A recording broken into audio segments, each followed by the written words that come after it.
એક વસ્તુ યાદ રાખજો, આમાં જેટલું યુવાધન બેઠું મારી કરબદ્ધ પ્રાર્થના છે, આ તો આપણે જ્યાં સુધી જુવાનીનો જોમ હોય ને ત્યાં સુધી તમે આમ થૂકો ને તો લબ્બો આખો જાય, ફૂ કરીને આમ ટીડીઓ વટાવી જાય.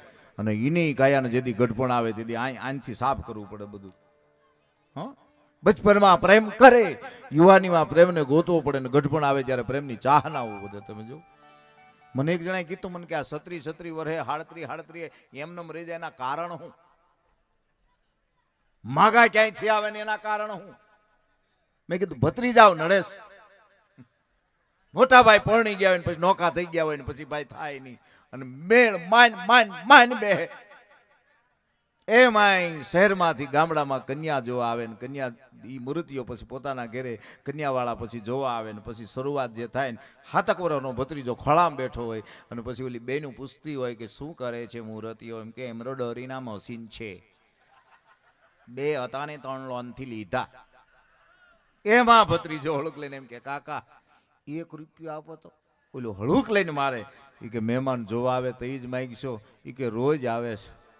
એક બેન સાંભળી જાય કે આને રોજ જોવા આવે છે. બધા રહોડામાં જાય ને ઓલી બેન આ છોકરાનું બાવડું પકડીને ડેલાની બહાર નીકળી જાય અને પછી હળુક લઈને પૂછે કે આલે 2 રૂપિયા જોતા? હા, આલે 5ની નોટ. તાર કાકા શું કરે છે? તો કાંઈ નહીં. કાંઈ ધંધો કરે? મશીનનું કહેતા નહીં કે આય વાડી આડું ઊભું નથી, ન્યા શેનું હોય ડોહું? તો કંઈક ધંધો કરે? કાંઈ ધંધો કરતા નથી. હાજે લાલ પીળું પાણી પીને ગાળ્યું બોલતા બોલતા હુઈ જાય કે હા હા હા. અમુક આમ રહી ગયા સાહેબ. અને બહુ સત્ય વાત છે. ટેવ છે નહીં, મને તમને પહેલા ટેવ પડે ને પછી ટેવ આપણને પાડીને વહી જાય છે. ખાસ યાદ રાખજો. આપણને એમ થાય વાડીએ ભજીયાનો પ્રોગ્રામ છે. આ બધી ચોખવટો મારે કરવી નથી. આપ બધા સમજદાર છો.